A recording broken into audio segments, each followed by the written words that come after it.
Bé, bona vesprada a totes i tots. Gràcies per la paciència. La meva experiència com a acomodador ha sigut algo molt valuós. I bromes a banda, el meu nom és Raúl Aveledo, soc el director acadèmic de l'Observatori Cultural i no res, gràcies pel vostre interès, per la vostra assistència. Aquesta xerrada que tenim aquesta vesprada, vaig a fer una presentació molt ràpida per a poder entrar en matèria de manera immediata. Una xerrada en Jaron Rowan que ve precisament a parlar-vos d'un tema que entenc per l'assistència que està de rabiosa actualitat. Al País Valencià també ho sabem, però crec que és una qüestió ja global en aquest sentit. Jaron és investigador, escritor, docent, és el director d'investigació de la BAU, del Centre Universitari d'Arts i Disseny de Barcelona, llicenciat en Belles Arts per la Universitat de Barcelona i màster en Estudis Culturals i doctor en Estudis Culturals per la Universitat Goldsmiths University of London. És autor d'una bibliografia molt recomanable que podem començar assenyalant Emprendizajes en Cultura, Emprenentatges en Cultura, editada per Traficantes de Sueños en el 2010, Cultura Libre de Estado, en Traficantes de Sueños també, del 2016, i Manual para quemar el liceo, de Traficantes de Sueños del 2024. Entre els seus temes de recerca se troba la dimensió material de la cultura, l'anàlisi de la producció cultural contemporània, l'anàlisi de les polítiques i ontologies del disseny, la cultura digital, reimaginaris per la institucionalitat cultural i un anàlisi crític de tot allò que té a veure en el discurs de les indústries culturals i creatives. Agrair, això també abans de començar, al Col·legi Major Rector Peset, que en la seva línia de treball ens ofereix aquest espai precisament per a fer aquesta activitat d'agitació i propaganda, si me permetiu l'expressió en el millor dels sentits, a Carles Xavier López Benedit com a director i a Trini Quixal com a tècnica. No res, dono la paraula ja a Jaron i després ja començarem també a establir un debat. Jaron, moltíssimes gràcies. Hola, bona vesprada. Em fa moltíssima il·lusió estar aquí amb totes vosaltres, amb tots vosaltres. Ara, si no, passaré al castellà perquè el meu valencià, òbviament, és bastant limitat, però sí que em feia molta il·lusió començar aquí. Moltes gràcies a l'Observatori, Marcia, Raül i tota la gestió per que això passi i l'espai també. Sobretot, moltes gràcies a vosaltres per estar aquí una tarda que podríem fer qualsevol cosa millor i estem aquí debatint una cosa molt residual que és aquesta cosa de la cultura. Això sempre fa molt de goig. Y ahora paso al castellano, pero me podéis preguntar en valenciano, etcétera, etcétera.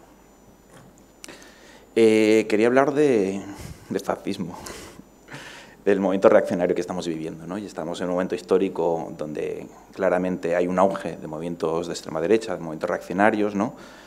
Donde las cabezas más visibles, posiblemente porque están en política, pues las vemos todos los días en nuestros noticiarios, ¿no? Trump, Milei, Orbán, Meloni, Brexit, Vox, gran parte de estos movimientos así reaccionarios de los últimos años que han ocupado mucho espacio mediático, ¿no? Pero también hay otros espacios reaccionarios que están creciendo, ¿no? Pues la normalización de los cayetanos, el auge de los pijos, por ejemplo, ¿no? Cierto tipo de personajes que hasta ahora pues, no hubieran estado muy presentes en la esfera pública empiezan a estarlo, ¿no? Influencers rancios, ¿no? que nos dicen que leer es malo y este tipo de cosas, Tradwives, Gym Bros, Crypto Bros, es decir, todo un movimiento conservador, ¿no? Que igual tiene menos visibilidad, pero que está arropando todo ese movimiento, ¿no? Y es un giro que además afecta a la producción cultural, ¿no? Entraremos un poco en por qué este giro reaccionario está afectando a la producción cultural contemporánea y también a las conductas ordinarias, ¿no? Es decir, yo trabajo en la universidad y el otro día en una conversación unos estudiantes hablan de hacer nudismo y lo decían horrorizados realmente, ¿no? Yo no haría eso.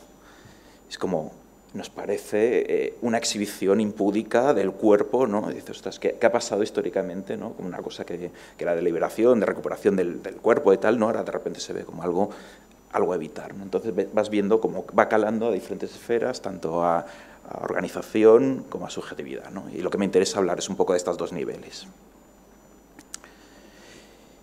Y compartir algunos apuntes, están muy abiertos y la idea es pensarlo juntas porque realmente, obviamente, está todo esto pasando a tiempo real y tampoco hay una solución a todo ello, ¿no?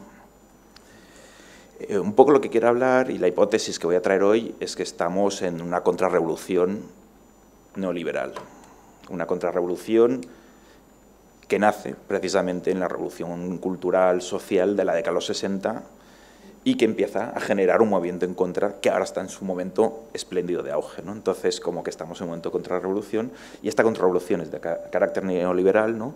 Y también va generando también sus contraimaginarios o una especie de contracultura de derechas que es la que vamos a analizar un poco más adelante. Entonces son las dos ideas, ¿no? Esta contrarrevolución del neoliberalismo y cómo esta contracultura de derechas está aconteciendo, ¿no?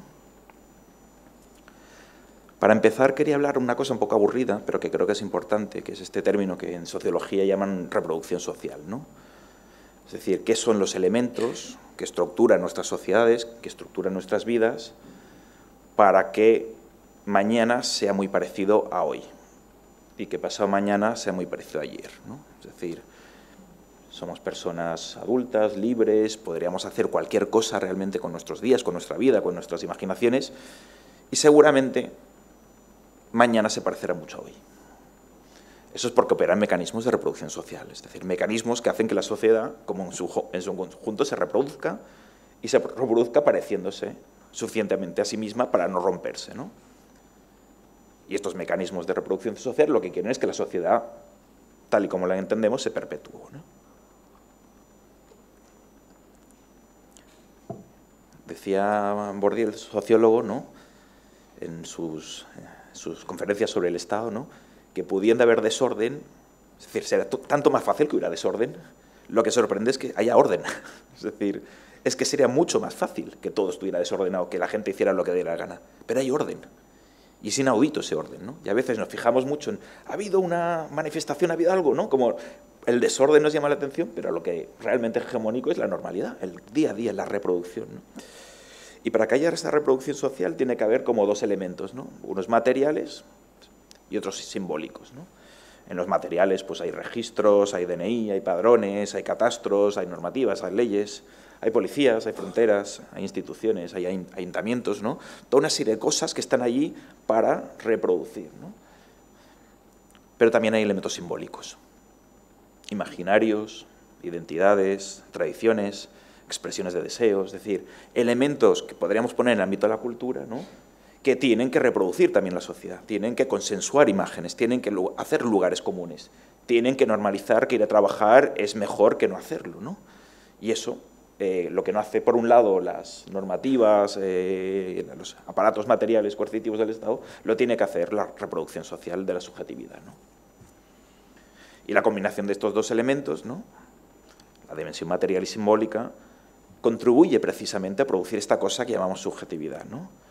Y por subjetividad, para estar un poco de acuerdo, ¿no?, es estos marcos mentales, seguramente, con los que damos cuenta de la realidad, ¿no?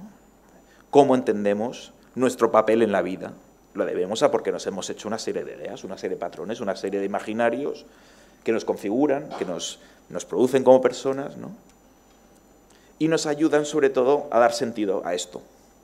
Porque esto, en fin, no tiene mucho sentido. Es decir, que si cogiéramos el periódico, ¿ves lo que está pasando?, es más fácil decir, esto no tiene mucho sentido, esto se está yendo a la porra, ¿no? Mi vida es un poco triste, trabajo muchas horas, pago mucho por un alquiler, el tren de Barcelona a Valencia no llega, ¿no?, el corredor del Mediterráneo no existe. Es decir, las condiciones materiales de nuestra vida no son las mejores del mundo, ¿no? Pero tenemos que buscar mecanismos, ¿no?, para darle sentido, para hacer tolerable, un poco a poco, esta vida que se reproduce muy a nuestro pesar, ¿no? Y ahí es donde está entrando, en esa producción de subjetividad, esta ola reaccionaria, ¿no?, que no es un fenómeno nuevo, decíamos, ¿no? Si vamos a la década de los 60, no es casualidad que es la primera gran crisis del sistema capitalista reciente, ¿no?, y es la crisis del capitalismo fabril o fordista, como queréis llamarlo, ¿no? Un capitalismo basado en trabajo manual, en trabajo de fábricas, en mucha división sexual del trabajo, ¿no? Donde las mujeres tienen un rol de reproducción, los hombres de producción, ¿no?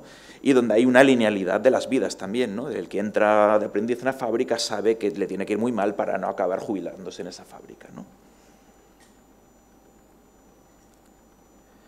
Y en la década de los 60 empieza una serie de movimientos, además no consensuados, que es lo bonito de esto, ¿no? En diferentes partes del mundo, de personas, jóvenes y no tan jóvenes, que dicen que no quieren dedicar la vida al trabajo, que ese modelo de vida no les interesa, que las subjetividades que produce el capitalismo industrial fabril se sienten cada vez más incómodas, ¿no? Con este rol del hombre proveedor, la mujer cuidadora, ¿no? La idea del trabajo nos dignifica, tengo que sacrificarme, ¿no? Esta idea de sacrificio constante, la vida como un sacrificio, son como cosas que no nos acaban de gustar generalmente, ¿no? Y empieza a estallar. Y eso pone en crisis, una gran crisis además, del capitalismo, ¿no? Los elementos más históricos, más claros, pues sería mayo del 68, ¿no? De la primera vez que estudiantes y obreras y obreros se juntan para manifestarse y para reivindicar un cambio social general. Tenemos las manifestaciones de estudiantes en Berkeley, un año más tarde, ¿no? Las ocupaciones de la Universidad de Tokio, completamente desvinculadas, pero pasan de forma coetánea, ¿no? Las revueltas estudiantiles en México, ¿no? Que acaban en una masacre en la universidad, en Tlatelolco, ¿no? Es una masacre de estudiantes, ¿no? Argentina, el Cordobazo también, ¿no? Estudiantes, trabajadores se juntan, ocupan las universidades, empiezan a debatir otras formas de vida y trabajo, ¿no? Turín, 77, la gente no quiere ir a la fábrica de la Fiat, empiezan a sabotearla, a hacer 3 años de huelgas, 3 años, como en Estados Unidos, los Panteras Negras, ¿no? Se desencantan con los movimientos de asimilación de las personas afroamericanas en Estados Unidos y empiezan a coger las armas y a pelear por otros imaginarios, otras vidas, ¿no? Las subculturas que empiezan a emerger en el Reino Unido, mobs, rockers en Brighton, hippies, empiezan a aparecer los hippies también, ¿no? Estuve en Menorca la semana pasada hablando de esto un poco y me dicen, no, los hippies estamos aquí aún, es decir, sí, no nos hemos movido y si fuera por nosotros seguiríamos siéndolo, ¿no? Stonewall, ¿no? Primeras reivindicaciones públicas del derecho del colectivo LGTBI, ¿no? Manifestaciones para reivindicar otras formas de deseo, otras formas de sexualidad, otras formas de vida. Feminismo de segunda generación empieza a florecer, ¿no? La mística de la feminidad se pone en crisis y empiezan nuevos movimientos, ¿no? Y son movimientos culturales de ruptura, brutales, y no asociados entre sí, que coinciden en un momento de quiebra de sistema. Quiebra de sistema productivo, pero también quiebra de sistema de sentido. Es decir, no tiene sentido esa vida, no tienen sentido esos valores. No queremos seguir imaginando que mañana será como ayer, ¿no? Y esa ruptura ha tenido importantes consecuencias. Hay una crítica a la uniformidad, ¿no? Marcuse y toda esta gente, a la familia heteropatriarcal, al trabajo asalariado, ¿no? A la idea de lo fijo, ¿no? Queremos flexibilidad. Es muy loco. Si empezamos a mirar las pancartas, ¿no? El derecho a la flexibilidad y a la precariedad. Es decir, era una reivindicación histórica de los estudiantes. Queremos ser precarios, no saber qué pasará mañana. Estamos hartos de saber demasiado lo que es nuestra vida, ¿no? Ahora mismo nos da un poco de yuyu decir, ostras, vamos a salir a la calle reivindicando la precariedad, ¿no? Y la flexibilidad laboral. Pero bueno, claro, era la forma de romper con aquello, ¿no? Y la exigencia de la creatividad y el derecho, ¿no? El derecho a imaginar, ¿no? La imaginación al poder, ponían las pancartas en mayo del 68, ¿no? Y con esto nace la contracultura. Toda una serie de películas, performance, libros, etcétera, etcétera, que le dan voz, que le dan imaginario, que ayudan a entender, ¿no? Y a construir una subjetividad diferente a la que existía, ¿no? Y en esa contracultura se generan gran parte de los imaginarios de disidencia, radicalidad, etcétera, etcétera, que han llegado hasta nuestros días, ¿no? Para bien o para mal. Entonces, mientras estaba, pues eso, exigiendo el derecho a la felicidad, ¿no? Más individualidad, ¿no? Los obreros autónomos, ¿no? El obrerismo italiano, ¿no? Decía derecho a la autonomía y a la individualidad, ¿no? Queremos ser diferentes, queremos que nuestras vidas las marquemos a través de la autonomía, ¿no? Queremos ser artistas. El derecho a ser artista, ¿no? El situacionismo, ¿no? Este movimiento entre político y artista francés, ¿no? Dice, no, tenemos que convertir nuestras vidas en una obra de arte constante. Tenemos que reinventarla constantemente, ¿no? Y con esto un rechazo sistemático a la vida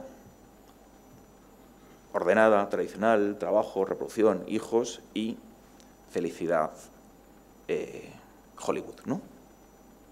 Está todo el mundo intentando romper ese imaginario. Y el capitalismo entra en crisis, ¿no? Y se tiene que inventar. Una de las grandes invenciones, obviamente, es llevarse las fábricas de Europa y Estados Unidos a Asia, ¿no? Donde no ha habido tanta contracultura, donde no había tanta protesta. Entonces, buscan un nuevo horizonte que explotar, ¿no? Pero, por otro lado, empieza un cambio general en cómo se concibe lo que es el trabajo. En el que la idea de, pues, ¿queréis ser felices? Vais a tener que ser felices, eso es una obligación. Hay que sonreír mientras contestas al teléfono 8 horas al día, ¿no? O sea, sonrisa telefónica que te enseñan cuando aprendes a vender por teléfono, ¿no? ¿Queréis creatividad? Vais a ser creativos, vais a tener que hacer vuestro propio currículum, vais a pasar a ser como los artistas, trabajaréis por proyectos, vais a trabajar por proyectos. Y si no llegáis, pues el domingo por la noche trabajáis mucho más, ¿no? Y entonces, como el imaginario contracultural se empieza a convertir en la dogma, en la normata de lo que es el trabajo asalariado, ¿no? Con grandes dosis de flexibilidad, con grandes dosis de precariedad, con mucha imaginación, con el derecho a individualidad, es decir, puedes ir a la fábrica vestido como quieras, pero tienes que venir. Entonces, de repente, desplazamos la responsabilidad del trabajo de la empresa a la persona, ¿no? Con esto, la promoción de la figura del emprendedor, ¿no? El sujeto que es una marca a sí misma, que tiene que estar constantemente comunicando qué hace y qué hago y dónde estoy y para qué, ¿no? Para que me hagan likes, ¿no? Para que gente me tenga en cuenta, ¿no? El miedo a que mi último proyecto me ha salido mal, ya no me cogerán más, entonces entras en una espiral de ansiedad laboral, ¿no? Brutal, ¿no? Esta acumulación incesante de capital social, ¿no? Es decir, es que tengo que reciclarme, voy a hacer un máster que no había hecho porque creo que ya no estoy a la altura, ¿no? Entonces, los que trabajamos en las universidades nos lucramos de esta sensación constante de fracaso, ¿no?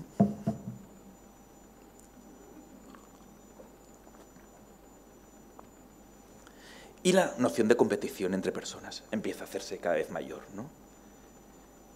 Su riqueza va en contra de la mía. El último en hacerse aquí con el dinero es el tonto.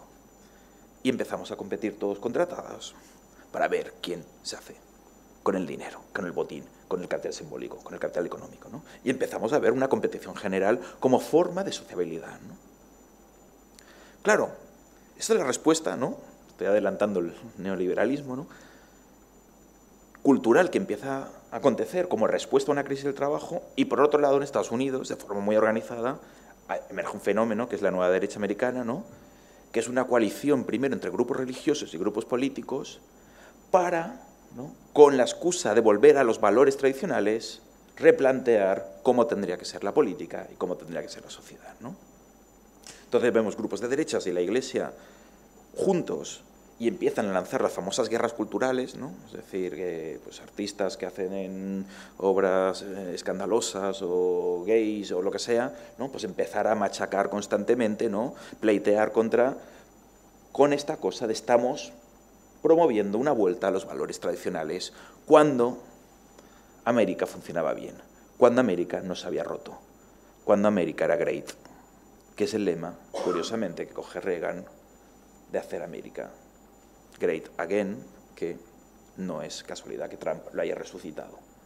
Frente a una crisis moral de principios, una crisis cultural y de trabajo, la gente no iba a trabajar, se iba a las comunas hippies, es decir, como San Francisco, la gente en la calle, estaban en las protestas de Vietnam, se tiraban 3 días de fiesta, claro, la gente no iba a trabajar. Y había que reorganizar eso.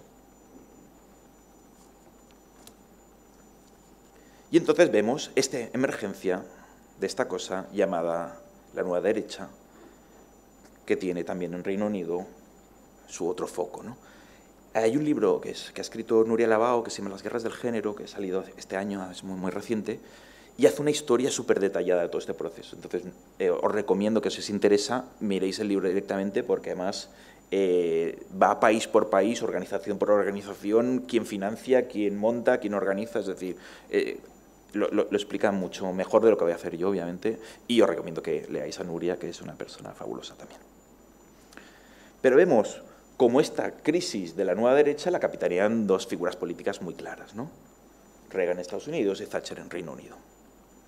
Y ambos tienen una misma idea, un meme, una lógica que repiten de forma incesante. Y es que la sociedad no existe. Solo existen personas. Que la sociedad es una ficción. Que la sociedad es el comunismo. Que la sociedad es el socialismo. Que la sociedad es los límites a la libertad individual. Y basan gran parte de sus campañas en esta idea de ya no hay sociedad, solo hay personas. Y en el caso de Thatcher, familias, porque es conservadora. Y la figura de la familia no la puede romper con facilidad, ¿no? Claro, tenían un enemigo muy fácil. El estalinismo había puesto a huevo, ¿no? Decir, si hacer cosas en común y en grupos, eso queremos hacerlo solos. Y tenían ese muñeco de paja para darle, atizarla cada vez que podían, ¿no? De hecho, vemos todos los autores neoliberales, Friedman, Hayek y tal, claro, es que están todo el rato negociando con seguramente uno de los peores momentos de la historia del mundo y de Rusia en concreto, ¿no? Pero claro, frente a ese monstruo, frente a lo colectivo, nace esta pasión por lo individual, ¿no? Y la libertad es el valor fundamental que tiene que articular la vida de cada persona, ¿no? Por lo cual, lo colectivo, ¿no? Si la libertad es lo que me tiene que mover, lo colectivo es lo que me limita. Los intereses del otro siempre serán los límites a mis intereses. Tengo que desconfiar del otro porque el otro quiere lucrarse.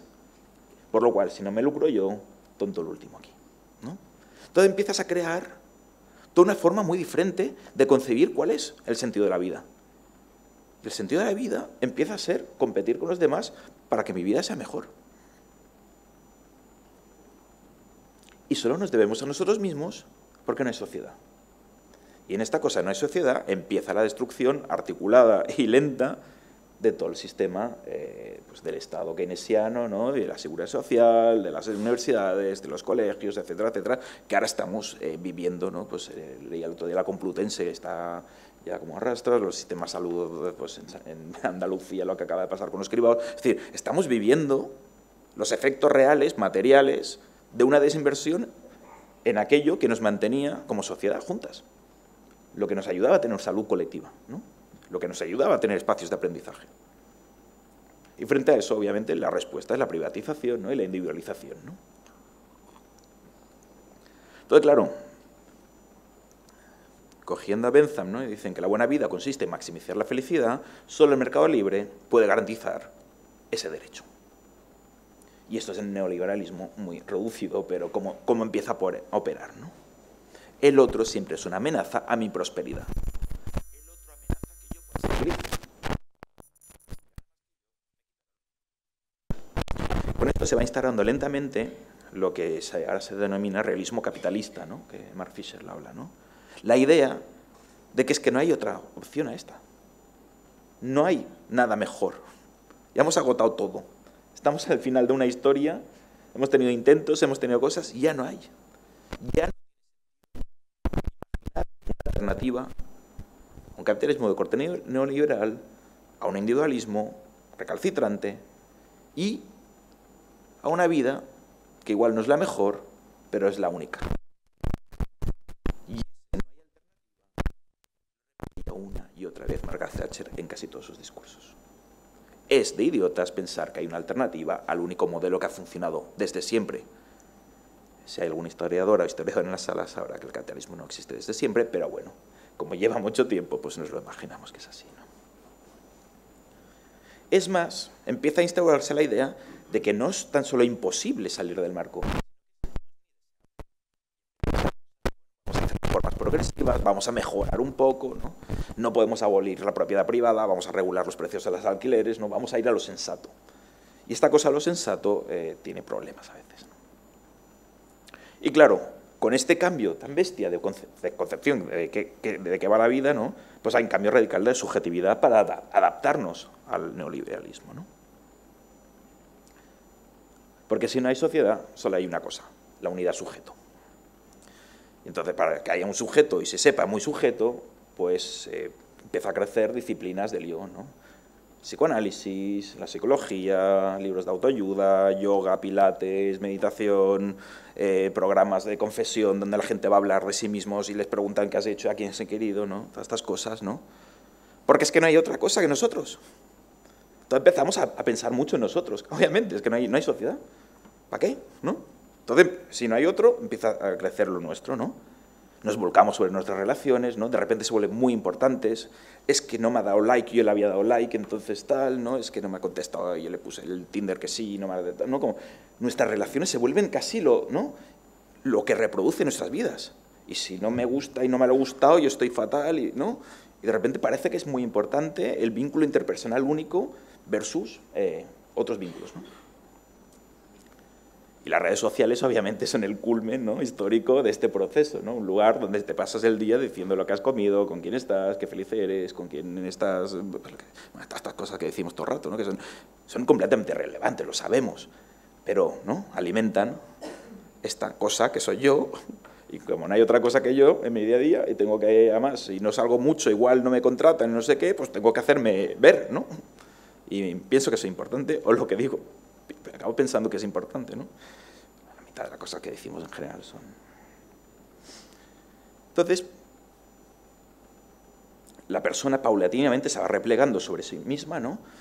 Y hemos aprendido a privatizar el malestar, ¿no? Cuando estamos mal, pues pagamos a un terapeuta que nos escuche, ¿no? O vamos a un retiro, un fin de semana, a no sé qué, o nos vamos a un spa, porque, ¿no? Entonces, cuanto peor estamos, más sector privado hay para contener nuestro malestar o gestionarlo un poco, ¿no? Y cuanto más lo privatizamos, menos herramientas tenemos para politizarlo, obviamente. Entonces hay una industria brutal en torno al malestar contemporáneo. En Madrid hay un sitio para venir a llorar. Entonces pagas una tal y puedes ir a llorar y te escuchan. No pagas, ¿eh? Está guay. No, claro, es que malestar no te la acabas, ¿eh? Podemos acabar fatal. Y claro, cada fase de la caída la puedes ir comercializando y mercantilizando. Eso no tiene... ¿Es algún emprendedor en la sala? Aquí hay negocio aún por explorar. Nicho de mercado. No, y privatizamos el malestar, ¿no? Y nuestras emociones, nuestros estados anímicos, nuestras necesidades, ¿no?, o los miedos, cogen una dimensión gigante, ¿no? Y de repente hacemos una caja de resonancia del yo, ¿no?, y de nuestras cosas, y lo que pienso, y lo que digo, y todas estas cosas, ¿no? Yo creo que en la historia de la humanidad nunca le habíamos dado tanto espacio e importancia a algo tan efímero como nuestro mundo interior. Es súper efímero. Y además cambia de un día para otro, es decir, que tampoco es que sea muy estable aquello. Y bueno, igual vosotros estáis todos muy bien, pero vamos, un día bueno, un día malo, y a cabo de media hora, ¿no? Es completamente estable el mundo interior. Es una movida, pero le damos mucha importancia, ¿no? Y claro, la industria cultural se ha ido adaptando a esto, ¿no? La industria cultural pues, ha ido produciendo relatos cada vez más intimistas, libros de autoayuda, relatos basados en el yo, autoficción, autoteoría, ¿no?, la autoneografía ahora mismo que se ha puesto muy de moda, ¿no? Como yo tengo que explicar lo que estoy pasando en el mundo, ¿no? Y mi voz es importante y tal, ¿no? Entonces, ¿no?, en primera persona, ¿no?, Sabrina Carpenter y Taylor Swift, es decir, no hay canción que no vaya sobre ellas. Y nos pasamos el día de, este debe ser el exnovio o el... ¿no? Pero van de ellas, no de nosotros, no parece nadie más. Es un microcosmos de una persona que compartimos porque decimos, yo también tengo un ex y me gusta que te rías, ¿no? ¿No? Una empatía vacía, pero una empatía, ¿no? Entonces, la industria cultural se ha ido especializando en estos relatos sobre el yo, ¿no? Y en paralelo ha pasado un fenómeno que creo que es importante tener en cuenta también, ¿no?, como que es lo que a veces de forma un poco de broma, para chinchar a mis amigos de gestión cultural, llamo el gran reemplazo, ¿no?, que es, en el Estado español, hasta la década de los 60, cualquier pobre podía ser torero, tonadillera, podía ser artista, flamenco, ¿no? Ahora mismo coges cualquier censo de industrias culturales y todo el mundo tiene un máster por lo menos. La clase media ha reemplazado casi por todo, en toda España, en Europa obviamente, a la clase trabajadora a la hora de construir relatos imaginarios compartidos. Y esa clase media que ha ascendido y que se ha hecho con la hegemonía del relato colectivo es una clase media que efectivamente habla de sí misma. Y después tenemos algunos desclasados que nos metemos un poco por ahí y jugamos al juego, pero que no es nuestro juego, obviamente no es juego. No nos lo van a dejar, ¿no? Pero bueno, al centrar la atención sobre nosotros mismos, a escuchar canciones sobre otra persona, a leer narraciones en primera persona, ¿no?, vamos perdiendo de vista la estructuralidad de la vida, ¿no? Vamos perdiendo de vista los marcos de desigualdad, las injusticias, los sistemas de opresión, todos esos elementos transversales que operan para reproducir la sociedad. Y en vez de ver la desigualdad, veo la injusticia que me afecta a mí, ¿no? No, es que yo estoy fatal, pero no veo que todo el mundo está como yo, porque estoy muy volcado sobre mí mismo. Y ese replegamiento identitario sobre el yo hace que lo estructural lo vivas como una carencia personal. Y si todo es particular, nada es colectivo. Y en vez de ver problemas, vemos amenazas unipersonales casi, ¿no? Entonces el malestar se particulariza y estamos viendo una ola de malestar mental general, ¿no?, con ansiedad, con depresión, con trastornos alimentarios. Es decir, estamos en un momento históricamente donde mucha gente está enferma. Y cada uno piensa que su enfermedad es suya. Es decir, quienes hemos estado un poco tocados por una enfermedad, ¿no?, piensas que estás mal tú, no piensas, ostras, me está atravesando el capitalismo neoliberal. ¿No? Te duele, estás triste, estás mal, no quieres ser, no piensas que es tuyo. No es tuyo, obviamente, ¿no? La enfermedad nunca es particular. Es decir, como la gripe, pues es colectiva. Si todo el mundo tiene gripe, tú la tienes. No flipemos, ¿no? Imagina que sale de ti, ¿no? Pero, y vemos, por otro lado, que cada vez menos, con los alquileres, con la pérdida de espacio público, con la incapacidad de tener espacios colectivos, hay menos espacios reales, físicos, para compartir el malestar, para sacarlo del dentro y hacerlo nuestro, ¿no? Estaba en Menorca el otro día y claro, es que realmente con los precios que tienen, es que personas de clase media están viviendo en coches, con trabajo, personas con trabajo. Personas normativas, bien, que no pueden pagar ciertos alquileres porque es que se han ido los precios. Dices, ostras, si no tienes un espacio para vivir con dignidad, ¿qué vamos a encontrar un espacio colectivo para repensar la vida? Y la crisis de la vivienda es una crisis que nos está rompiendo como sociedad. En paralelo, y voy acabando, porque ya me estoy yendo por otras cosas que no son cultura, pero bueno. Hay una sensación colectiva de abstracción del poder. Es decir, no sabemos realmente dónde se toman las decisiones de cosas que nos afectan. El poder cada vez es más raro, más abstracto y más indeterminado, ¿no? Ya no hay un orden mundial claro, ¿no? Hay unas organizaciones que dicen, no, si alguien la lía muy parda, hay una organización de países. No hay orden a ese nivel, ¿no? Pero tampoco hay mucho orden social, ¿no? Hay cadenas internacionales de empresas, hay mercados financieros globalizados, hay intereses supranacionales, ¿no? Y una persona en Suecia puede tomar la decisión sobre los contratos de unas personas que están en un polígono de aquí, un polígono de Badalona, o lo que sea, y de repente te cambian los horarios y te estropean la vida. Y tú no sabes por qué. Claro, lamentablemente, como no sabes por qué, te enfadas con la persona que tienes al lado, que seguramente es un pringao como tú, y le dices, ¿cómo me haces esto? No sé, es que yo he recibido un email, ¿no? Pero vemos que hay una desorientación general de cómo funcionan las tomas de decisiones que afectan nuestra vida. Y no saber quién decide sobre nosotros genera ansiedad, porque no tenemos control. No tenemos control sobre los precios del alquiler, no tenemos control sobre los precios de los alimentos. El aceite está subiendo, no es decir, aquellas cosas básicas que nos darían una vida un poco bien, no las controlamos para nada. Normal que tengamos ansiedad. La base no la tenemos controlada, ¿no? Y además se aprovecha políticamente con fake news, con desinformaciones, contrainformaciones, ¿no? Para ir malmetiendo y para generar más ruido, ¿no? Entonces hay una confusión constante de cómo opera el poder proximal y distal, ¿no? Pensamos que lo que ha pasado porque la persona que tengo al lado la ha promovido, ¿no? Y es como, no, es que fíjate que todo esto, ¿sabes? La persona que me ha venido a cobrar el alquiler seguramente también está en una situación parecida a la mía. Pero es la única persona que veo porque esa empresa, Blackstone, empresa, corporación internacional, es que no tiene nombres, no tiene caras. Es decir, que el sindicato de inquilinas de Barcelona, una de las casas que paralizaron fue muy bien porque encontraron que solo una persona era propietaria de todo el edificio. Se podía articular todo el malestar hacia un punto en concreto y una persona. En general eso no pasa. No sabes contra quién enfadarte. Y cuando no sabes contra quién enfadarte, pues te enfadas con todo el mundo que tiene cerca. Y entonces, ¿no? Pues se van particularizando los problemas, se generan más malestares sociales, se genera más crispación, ¿no? Y elementos que nos ayudaban a articular el malestar, pues la idea de la precariedad, por ejemplo, ¿no? Pues se ha convertido en contenido cultural, ¿no? Pues voy a hablar de mi precariedad porque yo estoy más precario que tú. Hostia, ya estamos compitiendo por la precariedad. Si la idea era sabernos precarias para colectivizar esto, no sacar capital simbólico y rédito de hablar de mi precariedad contra la tuya.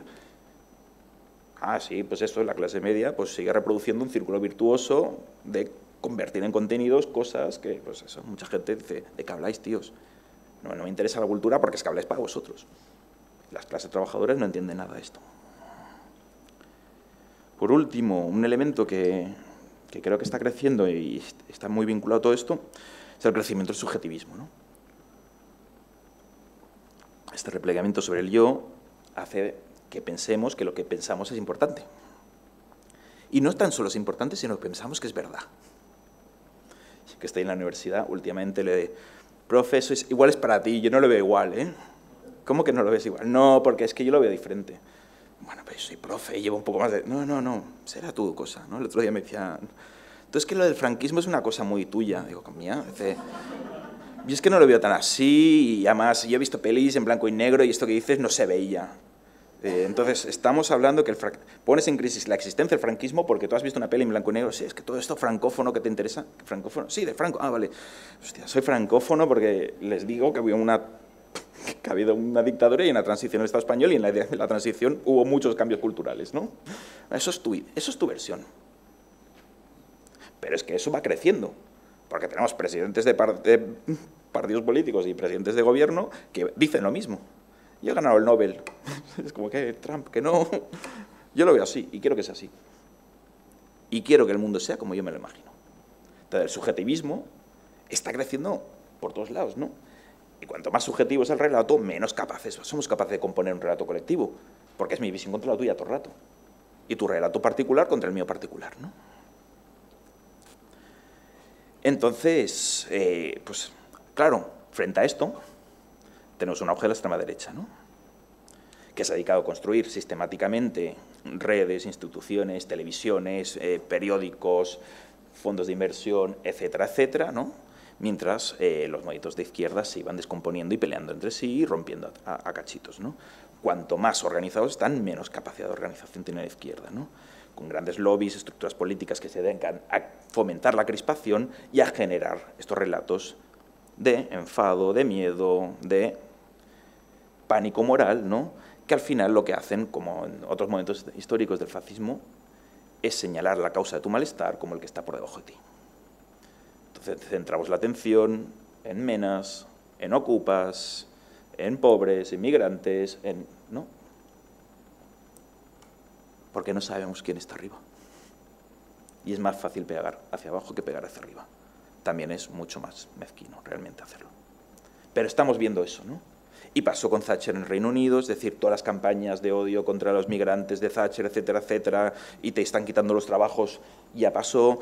Lo vimos en Italia con Mussolini, con todos sus ataques contra los trabajadores. Es decir, es una parte, un programario histórico, es producir crispación, producir confusión y señalar hacia abajo por los problemas que se producen desde arriba. Y está organizado y ha pasado históricamente y sigue pasando, ¿no?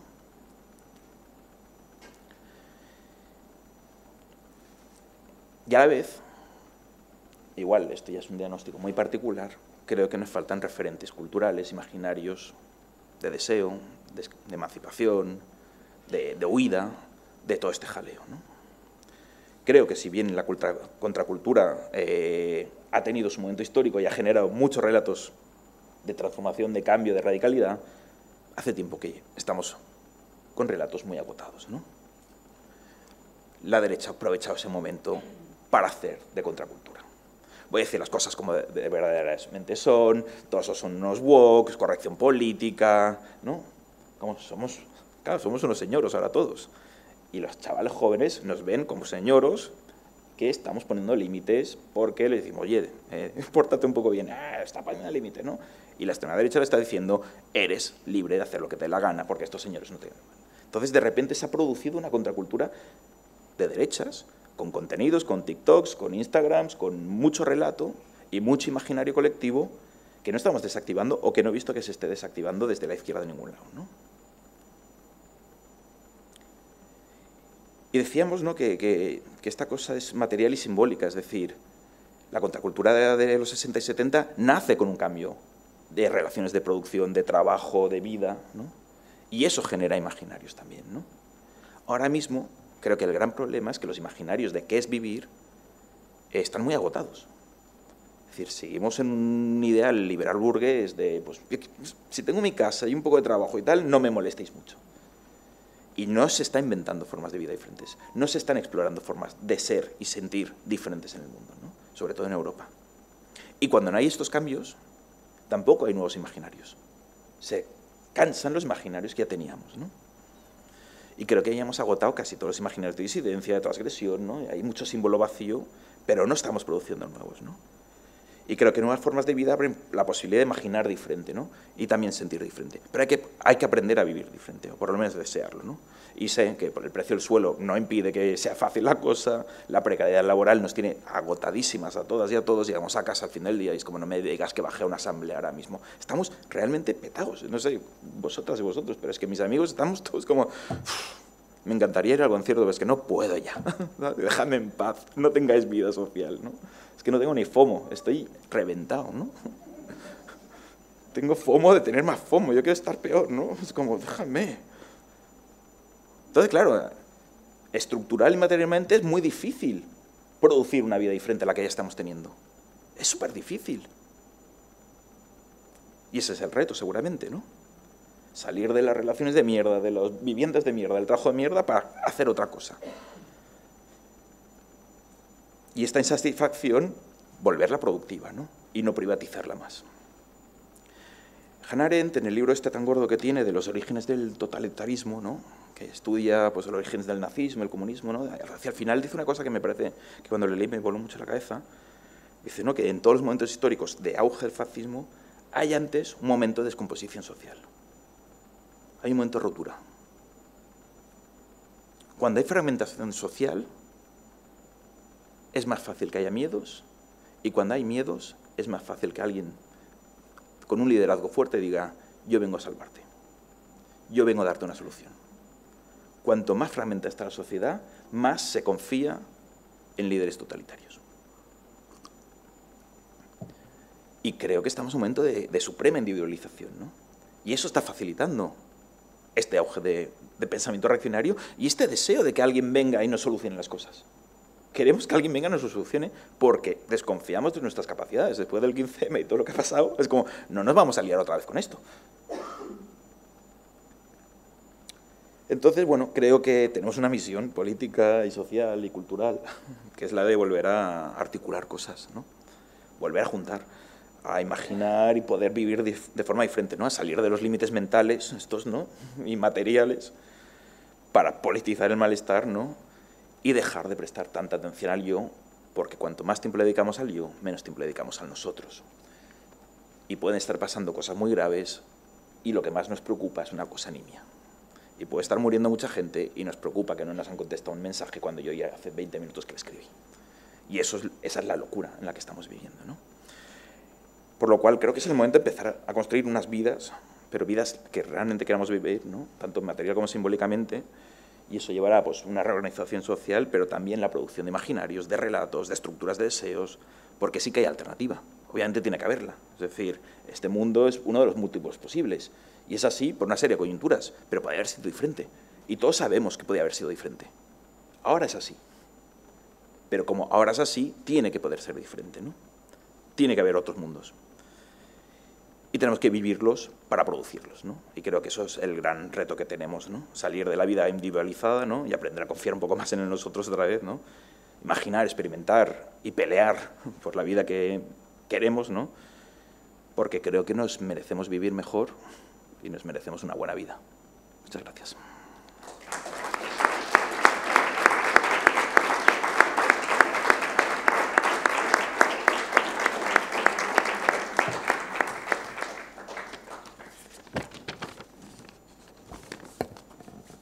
Bueno, pues muchas gracias, Jairon, por tus palabras. Yo me he apuntado aquí un montón de cosas, pero por aquello del pasar de el yo mime conmigo al nosotros, creo que igual es más interesante abrir un turno de debate con la sala.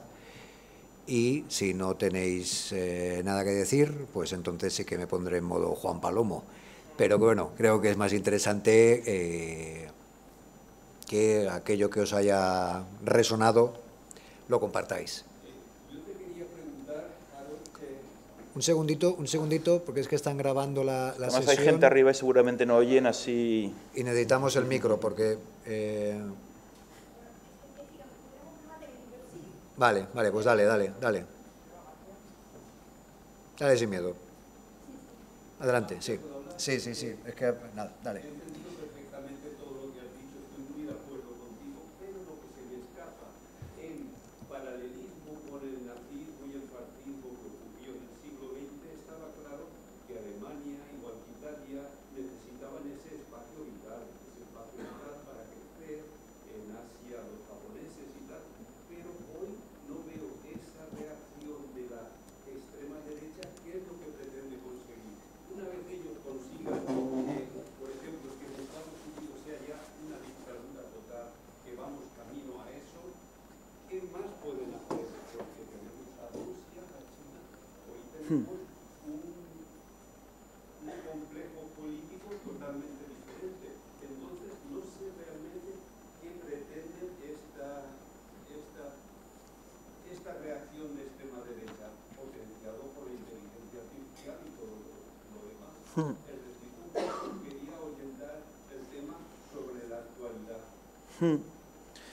Efectivamente, yo creo que la gran diferencia es que no estamos ante un problema de Estado-nación, sino que estamos ante un problema capital. Es decir, un sistema capitalista con unas tasas decrecientes de productividad gigantes, donde no se está reproduciendo el capitalismo, no está creciendo, no tiene lugares donde expandirse más. Es decir, entonces hay una crisis de modelo mundo, está pasando, hay una crisis de natalidad que estamos empezando a ver en Europa, pero que está empezando a crecer. Creo que ahora en Corea estaban por debajo de un hijo por matrimonio, por debajo del 1.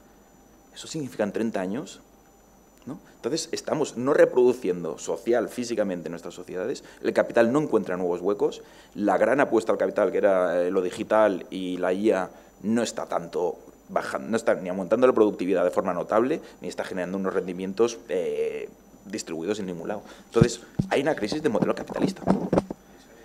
Y la respuesta es una respuesta al problema de modelo económico. Ya no es de Estado-nación, porque ya el Estado-nación no tiene una economía propia, y creo que tiene que ver con eso.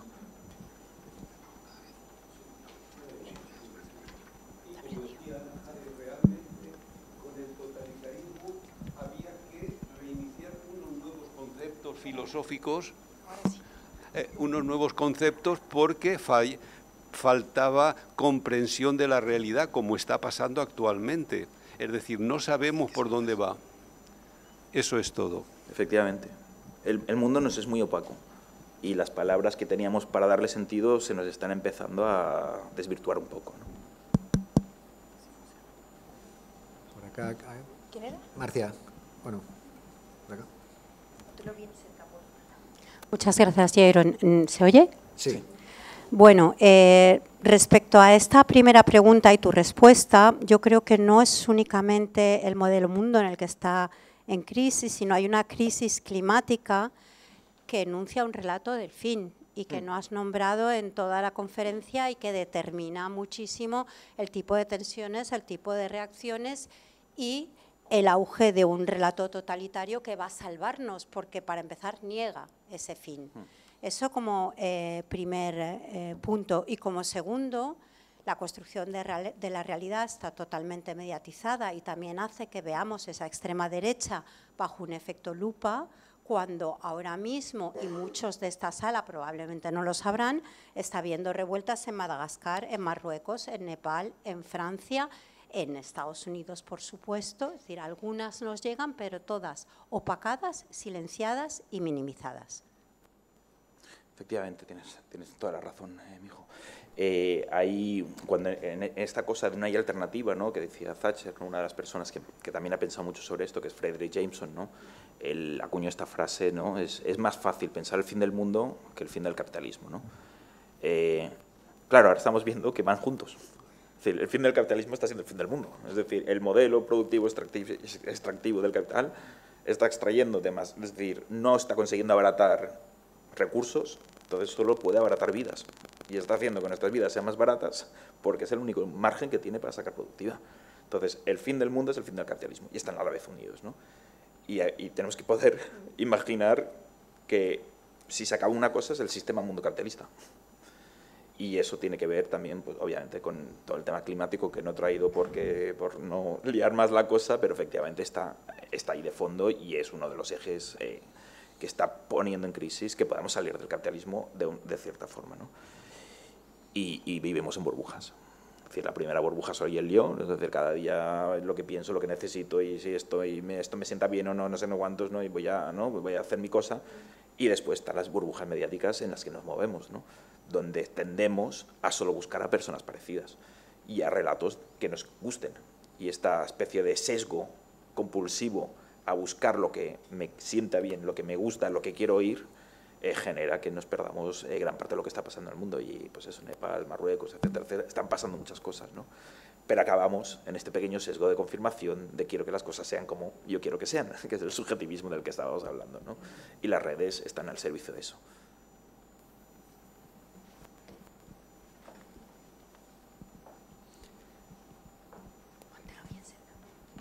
Así. Bueno, muchas gracias por la conferencia, de verdad muy necesaria estas reflexiones, considero. Y nada, simplemente quería comentar, mientras hablabas de toda esta esquizofrenia, porque es que no tiene otro nombre, la verdad, yo creo que hay ahí un tema psicológico muy grave a nivel global, porque al final genera ese tipo de historias. También voy a poner sobre la mesa un tema que nos tocó hace un año, que es la Dana. Y ahí yo viví una experiencia que llamé un poco como... Pensaba que era como un experimento de anarquismo total y puro, donde te tenías que autodeterminar, porque nadie te iba a decir lo que tenías que hacer.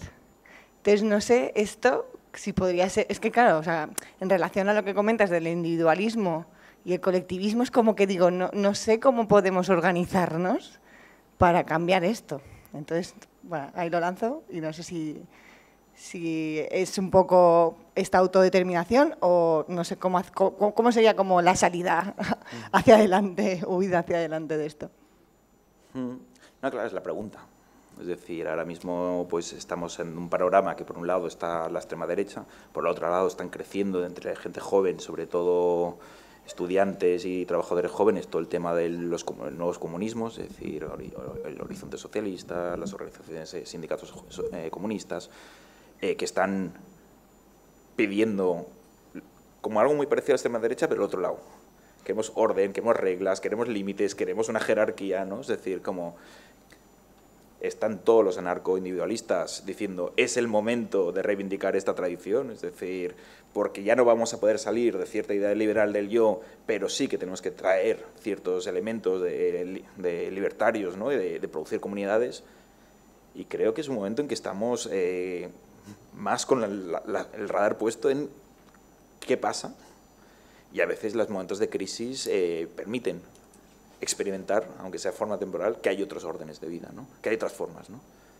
Y también nos permiten experimentar la incompetencia de muchos gobiernos.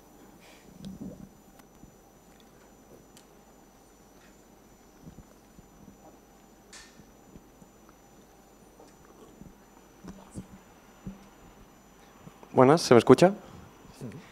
Buenas tardes. Yo te quería hacer dos preguntas. Una va unida sobre todo a algo que igual he echado en falta en la conferencia, y es cuáles son las herramientas o las medidas, sobre todo de la izquierda, en la lucha por la hegemonía cultural, en ese sentido gramsciano, y en la creación de imaginarios que sean prósperos y positivos. Y en una segunda pregunta, también me gustaría saber, en parte haciendo una crítica hacia los movimientos de izquierda desorganizados actualmente, cuál es el papel en la centralización de la cultura, siguiendo un poco las tesis de Gustavo Bueno sobre la diversificación o en el enaltecimiento y la mitificación de la cultura como ente que no puede ser rechazado, dejando de lado las propias jerarquías o las desigualdades que puede haber dentro de ella. Gracias. Sí, claro, es la pregunta.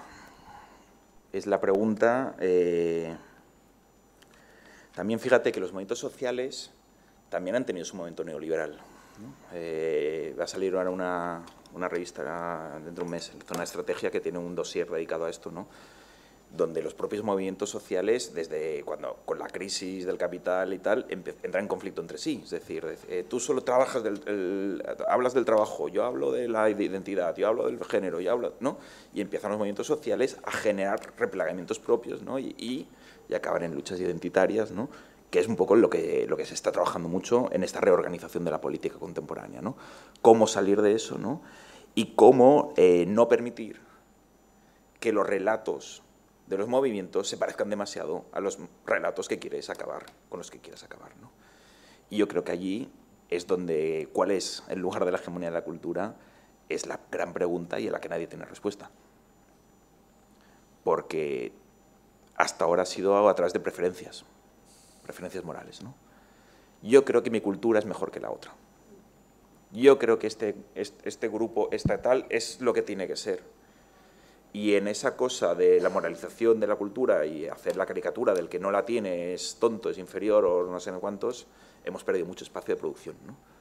Entonces creo que por un lado lo que no podemos, y no sé si es una respuesta a lo que preguntas, pero creo que sí, lo que no podemos es pensar que hay una cosa llamada cultura que está disociada de los modelos en que se producen, se consumen y se viven.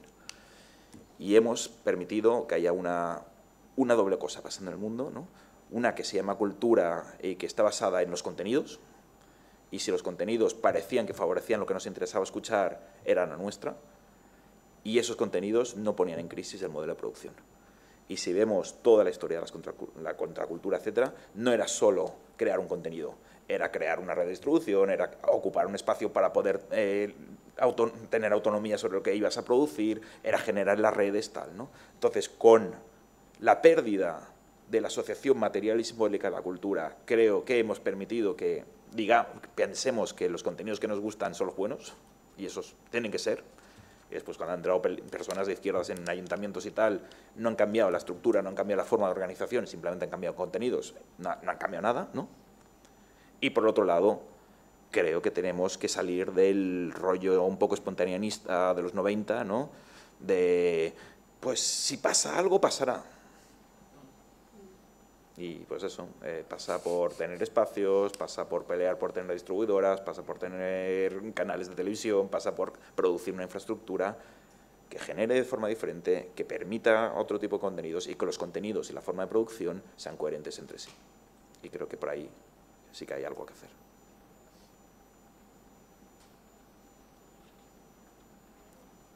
La última pregunta, ¿os parece? ¿Hay después... más preguntas por ahí? Una, dos, tres... Hola, gracias por la charla, que supongo que el gran problema que va a tener es el del tiempo, porque daría para estar hablando bastante tiempo, ¿no? Tú comentabas, me estaba acordando ahora de la falta de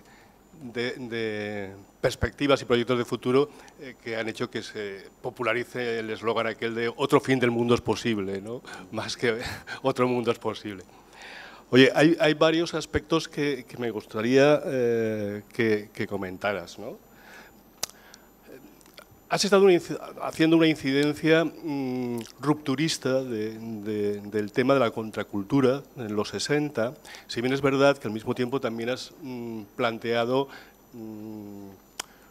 algunas trampas, entre comillas también, porque en cierto modo muchas de las ideas de la contracultura fueron la argamasa del pensamiento neoliberal. Sirvieron para legitimar el propio proyecto, ¿no? El individualismo, esa concepción artística de la vida que te hace trabajar en globo como si fueras un aventurero, ¿no? Forman parte también de ese imaginario, la hiperindividualización, ¿no? Yo me gustaría preguntarte hasta qué punto la ruptura que se produce con la crisis de 2008 hace que sea necesario por parte del propio pensamiento neoliberal buscar nuevos elementos de legitimación social y hasta qué punto eso está determinando esta recuperación del pensamiento reaccionario para buscar un nuevo consenso social, ¿no?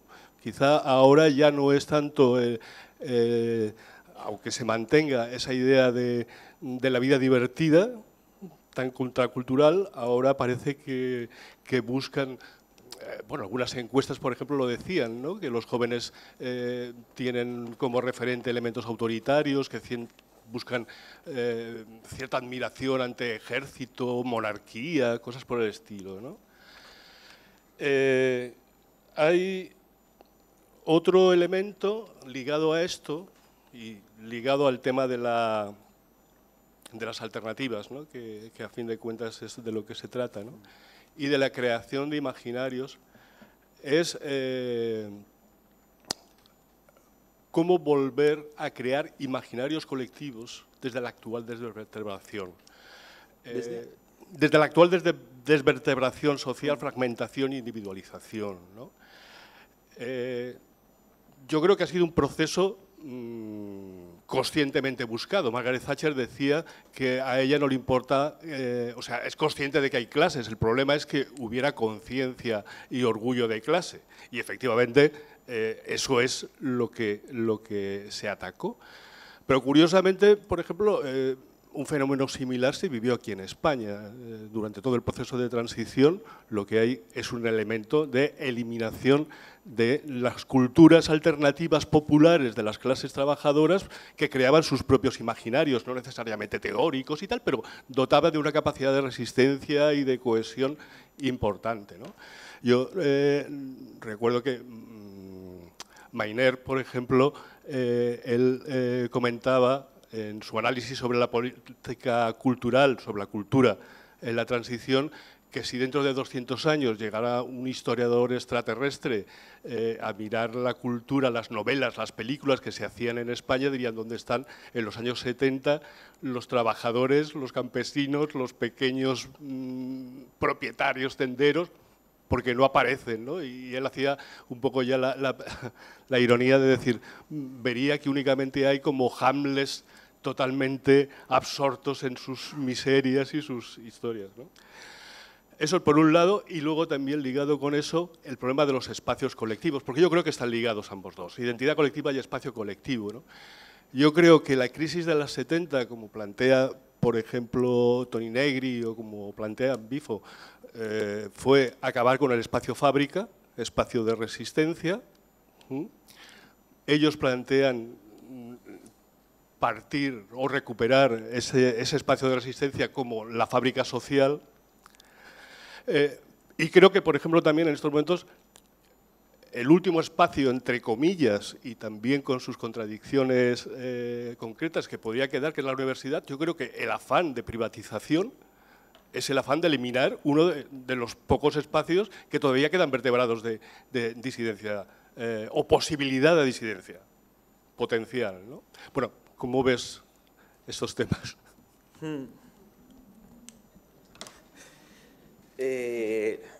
Sí, vamos a tener que seguir hablando después y tomamos una caña y continuamos porque has abierto muchos temas.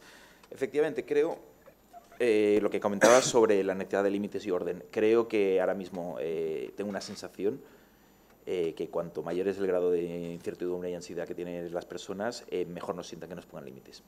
Y más queremos que haya un orden, y más que creemos que eso es la solución, ¿no? Entonces, todos los que hemos estado cerca de crianza sabemos que cuando hay una criatura y no le pones límites, lo pasa mal, ¿no? Y ahora estamos en un momento en que mis propios estudiantes me dicen, ¿no puedes pasar lista? Digo, pero si tienes 19 años, estás pagando por estar aquí. Ya, pero es que si no nos... ¿Y por qué no?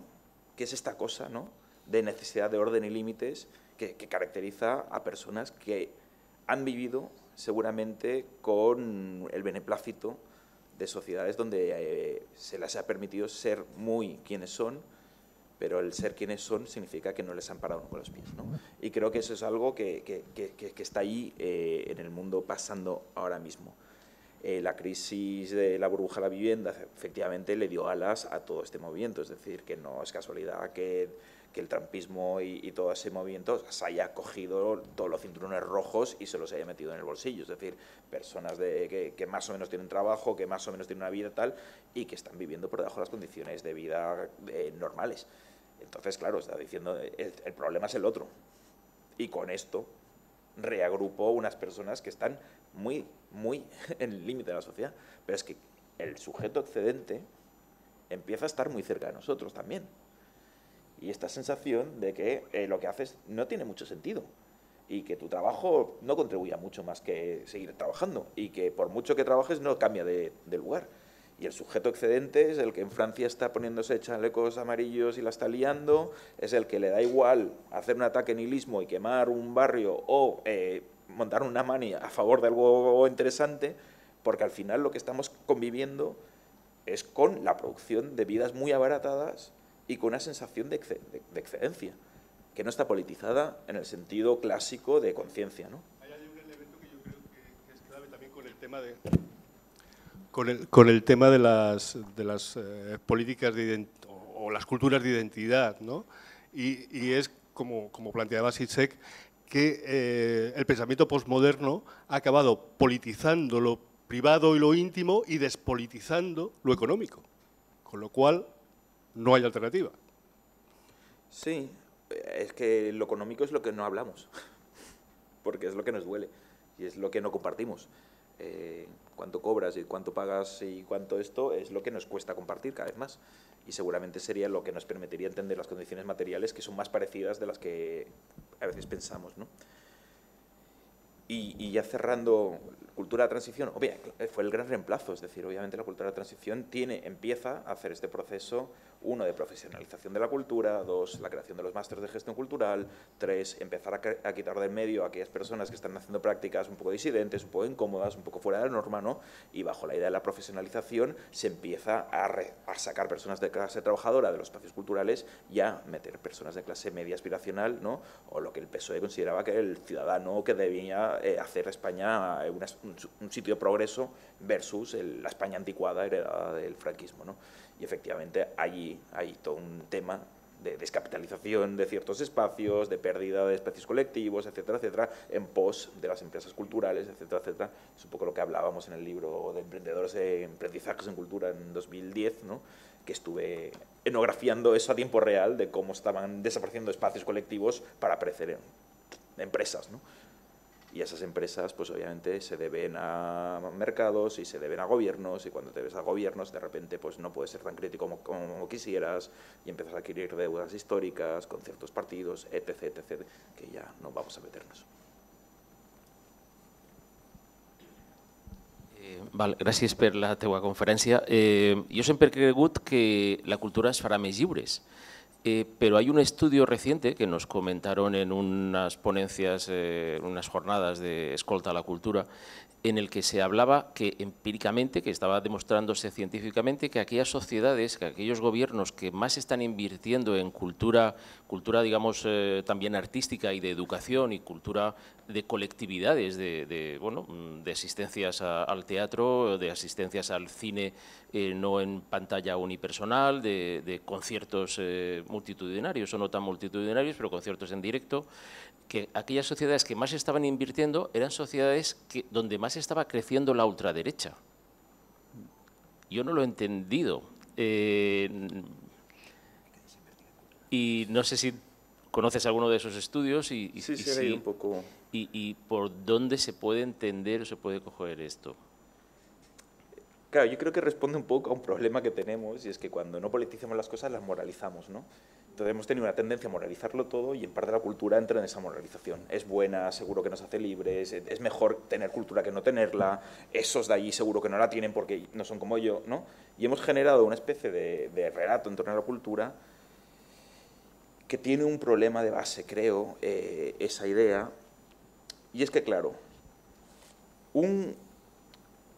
nos interesa la cultura, ¿no? Estamos en un pacto social, un Estado democrático, en que pensamos que tiene que haber esa cosa llamada cultura, entonces decidimos colectivamente que tiene que haber personas que lo hagan, pasen más tiempo haciéndolo porque lo hacen mejor que los demás, ¿no? Esas personas son nuestros liberados, ¿no? Nuestro partido de vanguardia son los de la cultura, ¿no?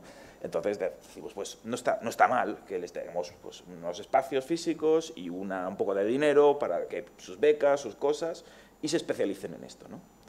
Claro, en algún momento ese grupo, nuestra vanguardia histórica, ha pasado de ser nuestros aliados a ser los que piensan que hacen cultura. Y cuando cultura solo es eso, hay muchas más personas fuera que dentro de eso, de esa cosa llamada cultura. Y las visiones y los imaginarios de esas personas encima son un poco de proteger ese espacio simbólico y de clase que representa. Por lo cual, lo que llamamos cultura, muchas veces estamos hablando de un legado burgués de lo que sería cultura. Y cuando nombramos cosas como cultura, nos dejamos todo lo otro.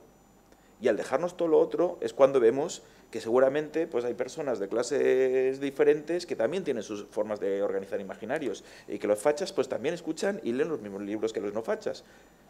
Pero u otros, pero que tampoco, ¿no? Es decir, que gran parte de los fachas han escolarizado en los mismos centros educativos y los mismos tal que los no fachas, es decir, que estamos en un estado que han pasado por allí, es decir, si en Barcelona han leído Tirant lo Blanc y el manual de Mecanoscris de Segundo Origen, y aquí no sé cuál es el libro que le toca leer en el instituto, pero algunos, ¿no?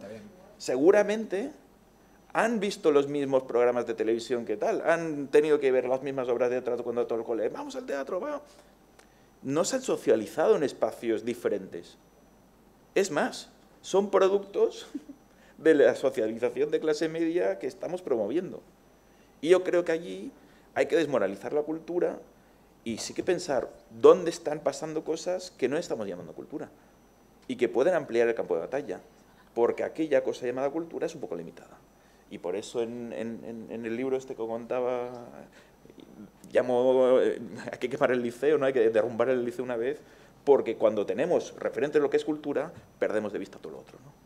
Y yo creo que allí es donde sí que hay un campo muy activo de politización, de producción de imaginarios, de gente que no conocemos y que está juntando, pero no se parecen demasiado a nosotros.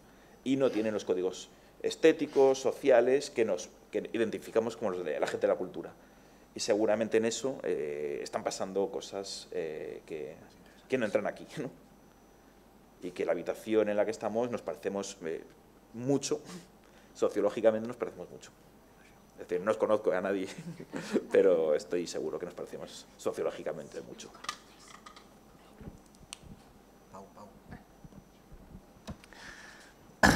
Bueno, muchas gracias, Jaron, como siempre, brillantísimo.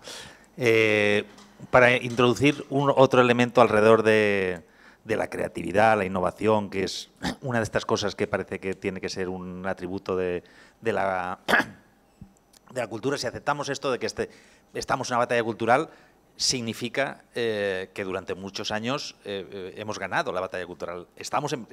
Reconocemos la batalla cultural porque empezamos a perderla, porque esos valores progres que se crearon en los 60 son los que nos llegan hasta hoy y les ha costado bastante. El capitalismo se ha adaptado.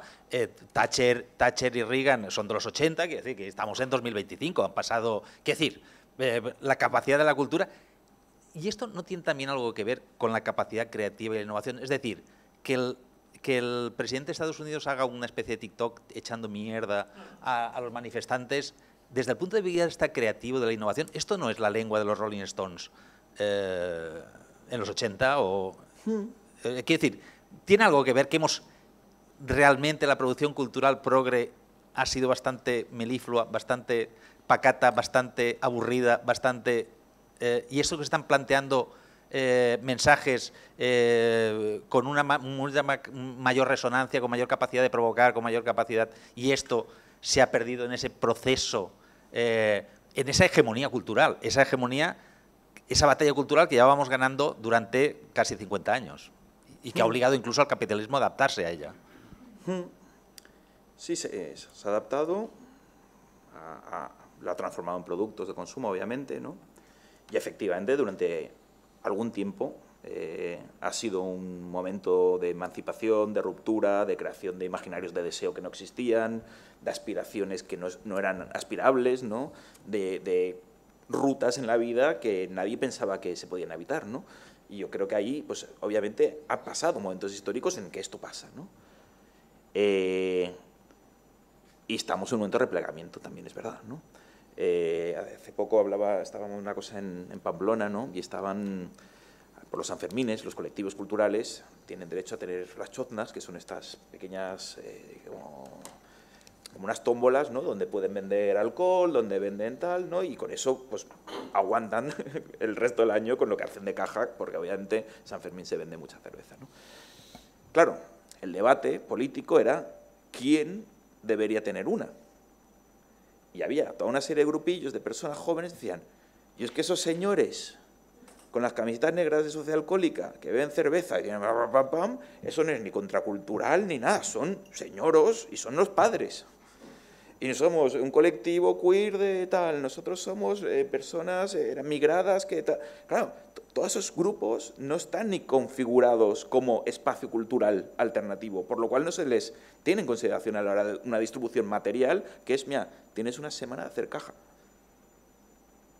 Claro, lo que para una generación era lo más rupturista y en el contexto de Euskadi y Navarra, pues eran unas personas que habían tenido un impacto político muy grande, ahora mismo no lo son. Y allí, pues, Benjamin creo que lo dijo muy claro, ¿no? Cualquier documento de cultura es de barbarie, ¿no? Es decir, todo lo que emancipa, abre, antes o después, va a ser la pasada y a la generación que viene. Y estos libros que nos parecían muy guays, pues ahora los leemos con mucha más incomodidad, ¿no? Y esos imaginarios de apertura, pues ahora nos cuestan un poco más.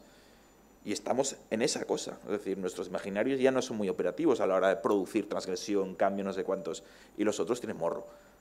Porque hemos moralizado la cultura y es como, no puedes decir esto, ten cuidado, y los otros no están teniendo cuidado de ningún tipo. Entonces, no sé si es innovación, pero es desfachatez, seguro, y es, si tú estás preocupado por lo que van a decir, pensar, no están preocupados. Es decir, están buscando la reacción, y están buscando que tú digas, esto ya no. Porque allí genera likes y genera vistas y se están configurando como una alternativa apetecible para chavales, que es como, ostras, es que la cultura de padres no me interesa nada. Y creo que allí sí que es una transgresión muy conservadora, pero hay cierta transgresión.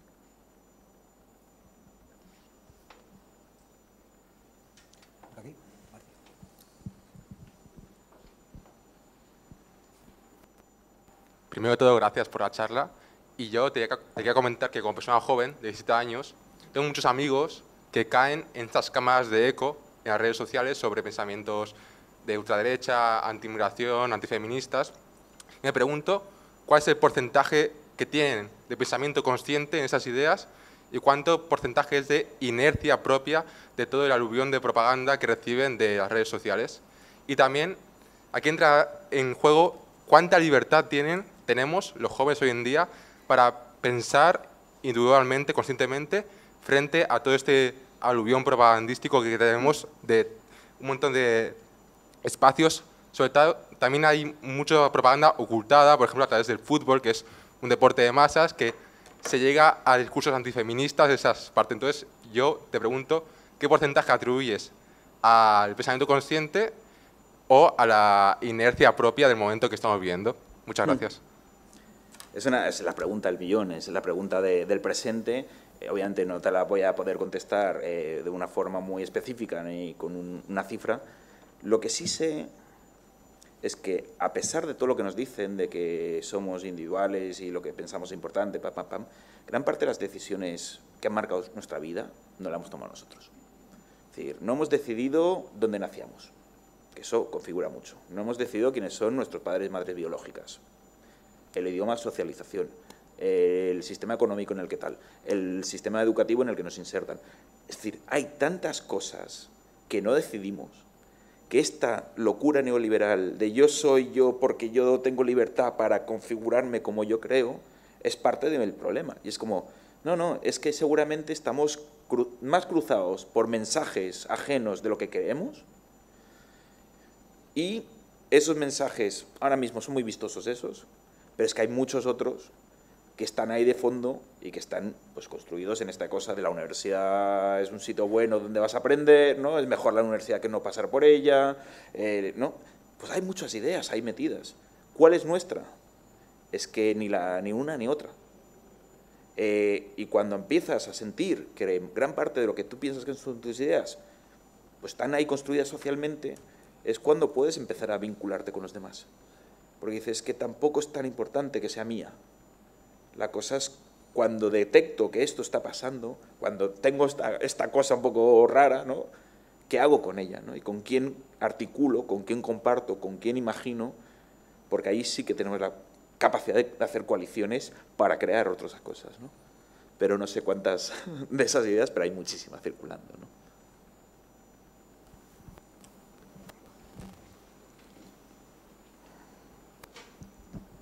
Buenas.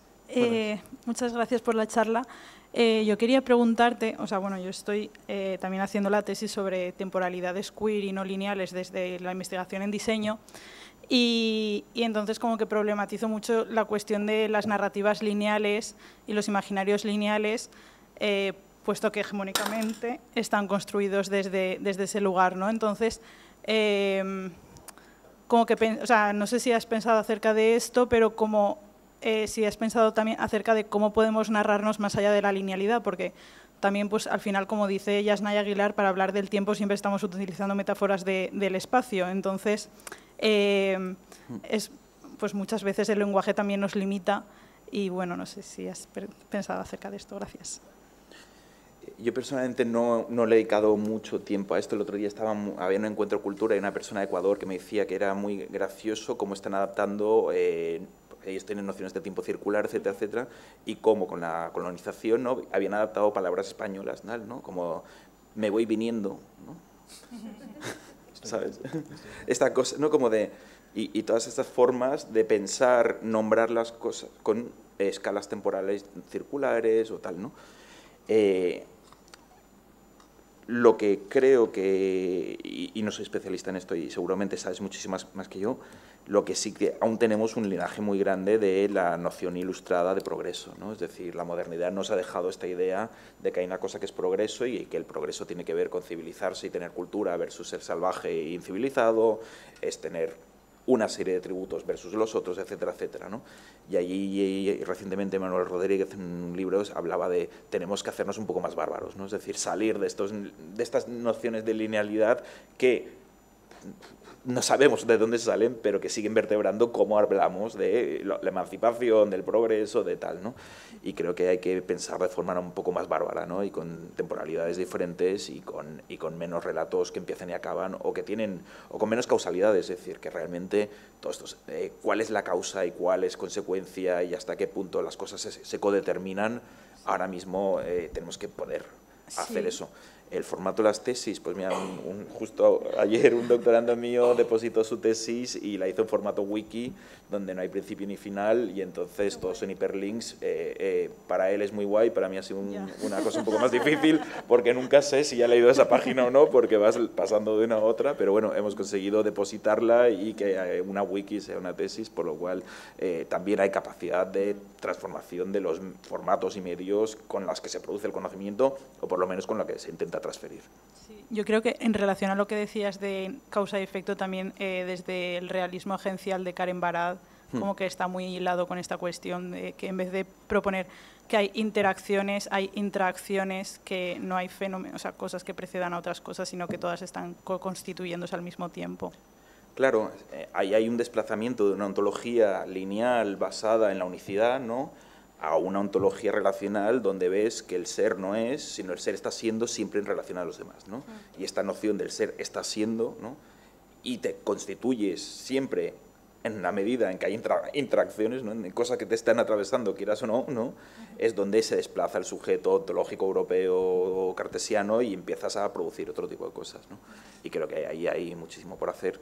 También creo que en tradiciones epistémicas diferentes a la europea, el budismo, pues partes de la nada en vez del ser, este tipo de cosas, ¿no?, te permite tener un poco de juego allí, ¿no?, con todos los problemas que tiene después.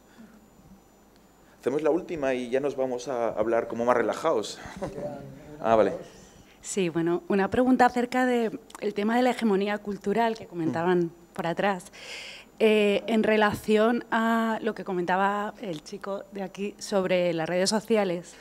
Y la pregunta es si no crees que la hegemonía cultural está en quien controla los algoritmos de las redes sociales, porque, no sé, yo pienso que últimamente pensaba que del algoritmo es más difícil salir que de las drogas, porque es muy complicado, te puedes tirar 2 o 3 horas y aparte cada uno tiene el suyo. Entonces cada vez estamos más alejados por el algoritmo, ¿no? Y tampoco hay espacios comunes porque el espacio común es el espacio virtual. O sea, ¿qué piensas al respecto? Y también, por otro lado, quería introducir un poco el tema de la palabra libertad, cómo está tan prostituida por la derecha, por las derechas y cómo la seguimos usando, y de alguna manera habría que reflexionar más colectivamente sobre esto, ¿no? Sí, obviamente quien tiene un control algorítmico tiene mucha capacidad de producir opinión, aún así no solo. Es decir, que hemos visto que cuando Musk ha comprado Twitter para tener ese control, todo el rato están contándose contrarrelatos, contra memes, cosas así. Entonces sigue habiendo un campo de cierto agonismo y cierta capacidad de estrechar el campo de lo que es la narrativa que el algoritmo responde. Y no sé hasta cuándo van a tener que ir cerrando el algoritmo para que solo digan lo que quieren, pero a medida que hay respuestas, pues siempre hay una conversación memética que está creciendo, ¿no? Y estas respuestas meméticas, quien más sabe hacer memes últimamente es la derecha, pero bueno, tenemos que continuar y no soltar eso, ¿no? Y después el tema de la libertad, obviamente tenemos que poder hablar de ello, ¿no? Recientemente, ¿no?, en Estados Unidos, el tema de la libertad de expresión, ¿no? Un derecho para que aquellas personas que no tenían derecho a hablar pudieran hablar. Es decir, aquellas personas que ya no estaban en parlamentos, que ya no estaban en universidades, que no estaban en lugares siendo escuchadas, tenían el derecho a ser escuchadas. Ahora, la libertad de derecho de expresión es que el que ya está arriba puede decir lo que le dé la gana, sin tener consecuencias. Entonces, hay una perversión brutal, tanto de una conquista social como de una idea de libertad, ¿no? Y la libertad de decir cualquier cosa me parece que no es una libertad colectiva. Es un privilegio muy particular, ¿no? Si no me equivoco, ayer Vox en la Comunidad Valenciana se cargó lo que es la Comisión LGTBI y la han sustituido por una que se ha llamado algo así como Comisión de Familias y Libertad, ¿no? Entonces, es como la reapropiación de la palabra que siempre ha sido asociada, pues, a la izquierda, ¿no? Igual tendríamos que intentar hablar más de interdependencia junto a la libertad, ¿no? Porque igual es un término a recuperar y no sé cómo posicionarlos con el término libertad, pero desde luego ahora mismo es una palabra muy polisémica. El otro día la von der Linden, cuando los aranceles de Trump y estaba negociando los aranceles y Europa le puso, dice, estás weaponizing, estás convirtiendo la interdependencia en un arma. Y era muy bonita la expresión, es decir, como somos frágiles, nos estás utilizando en tu guerra comercial, ¿no? Y es esta cosa del saber que el vínculo produce fuerza, pero también es por donde te puede, ¿no? Y cómo articulamos ese vínculo para que sea productivo y para que nos permita producir cuerpo común, creo que es donde nos producimos más libres colectivamente, ¿no? Y creo que la libertad tiene que ver con la capacidad de producirnos como sujetos más libres. Bueno, creo que soy la última pregunta. Sí, es respecto a Internet. Recuerdo hace ya casi 2 décadas que había un movimiento muy fuerte por Internet libre y por el movimiento Open, que tú conoces muy bien. Y quería preguntarte que ahora mismo con este panorama, ¿qué ha pasado? ¿Ya se perdió la lucha? ¿Realmente no había lucha? ¿O nunca Internet fue libre? ¿O qué pasa ahora? ¿Podemos hablar de qué ha pasado ahora o cómo se ve?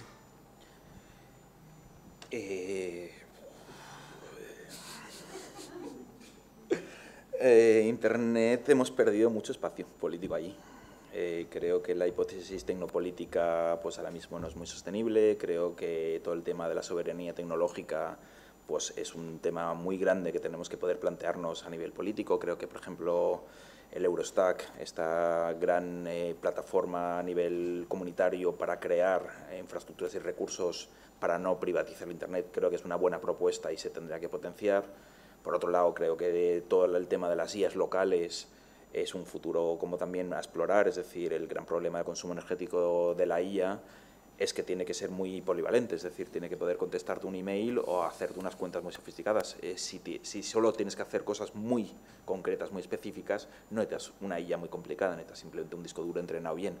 Y eso consume muy poco. Eso significa que también podríamos adaptar modelos ya de inteligencia IA a movimientos, a espacios políticos sin un coste muy excesivo. Entonces, creo que están articulándose nuevas peleas y nuevas cosas, pero sí hay una sensación en los espacios que he transitado de esta batalla se está perdiendo bastante. Por otro lado, Simona Levi, que ha sido una de las personas del Estado español que más ha trabajado en esto, está organizando unas super jornadas dentro de una semana o 2 y está pues reorganizando y veo que ahí de repente, ¿no? No sé si con nostalgia de, uy, ¿te acuerdas de aquello, ¿no? Cuando pensábamos que Internet era un espacio de libertad política? Pero bueno, sí que veo que después de la desazón se empiezan a hablar otra vez y cada vez con la privatización brutal de servicios web, con la desarticulación de todas aquellas plataformas donde hemos construido un relato de nosotros, es decir, que tenemos un relato que ya no sabemos porque las fotos que puse en Fotolog con 16 ya no tengo la contraseña, los chats del MSM se han ido a no sé dónde, el Facebook que cerré, ¿no? El yo está completamente roto y en plataformas privativas, ¿no? Y ahí es donde hay una sensación de seguramente sería más sano poder tener otra vez herramientas donde poder articular esa necesidad de expresión sin tener que depender y venderte a empresas privadas. Aún así, hay una sensación un poco de aquí, esta batalla no ha sido de las que hemos ganado ahora mismo.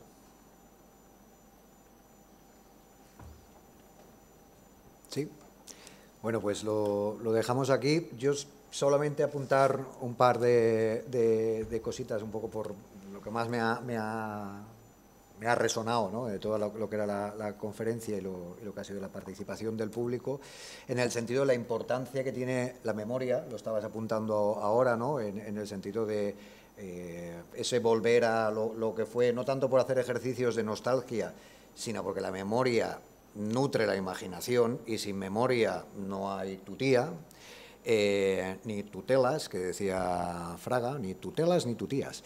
Sin memoria no hay posibilidad de imaginar, ¿no? Lo comentaba el compañero aquello de otro fin del mundo es posible, también esa necesidad de reivindicar la resistencia. Hay un autor que también me ha resultado bastante un referente en ese sentido, es Ailton Krenak, ¿no? El hecho de voces que vienen desde la periferia, porque en cierta medida esta crisis es producto de una perspectiva, de una voz y de un personaje, que es el white anglo-saxon protestant, ¿no? El hombre blanco, madurito, con canas como mar, y que tiene, digamos, pues evidentemente unos valores, unos estilos de vida, unos modos de producción y de consumo, etcétera, etcétera. Con lo cual yo creo que esas alternativas, esas utopías, también las debemos buscar por los márgenes. En un momento, has introducido antes la cuestión de la colonización, en que precisamente el fruto de esa colonización de largo recorrido, que podría empezar con la colonización, la invasión de América, ¿no?, en el sentido de ya esa urbe global, tiene sus orígenes, y la importancia también de la historia, ¿no?, lo que le llaman la big history, o la historia así como de largo recorrido, porque estamos en un fin de ciclo que es también pues una fase más de toda una serie de crisis. Yo me remontaría a la Primera, a la Segunda Guerra Mundial. Antes estaban hablando de la cultura os hará libres, y yo me he acordado de Auschwitz, ¿no?, pero en lugar de cultura ponga trabajo. El trabajo os hará libre, la cultura os hará libre, pues depende de qué cultura estemos hablando. Recuerdo que una de las primeras comentarios que me hizo también Pau Rausey cuando cuando nos conocimos en la unidad de investigación ya por el 2006, hablaba del nivel cultural de la Alemania nazi. Quiero decir, la cultura no está reñida con... igual que hablamos del buenismo cultural, podemos hablar del malismo cultural. Es decir, que al final, en cierta medida, también estamos en una crisis cultural y necesitamos... en cierto modo, una disrupción y una transgresión del corazón del sistema, ¿no? Y un reseteo que igual habrán cosas que tampoco se trata de empezar la cosa desde cero, pero sí que hay que hacer en ese ejercicio en esa transición que ya decía Gramsci, ¿no?, que entre un mundo y el otro nos vienen los monstruos, ¿no?, y vemos que de monstruos últimamente vamos bastante sobrados, ¿no?, en esa interfase.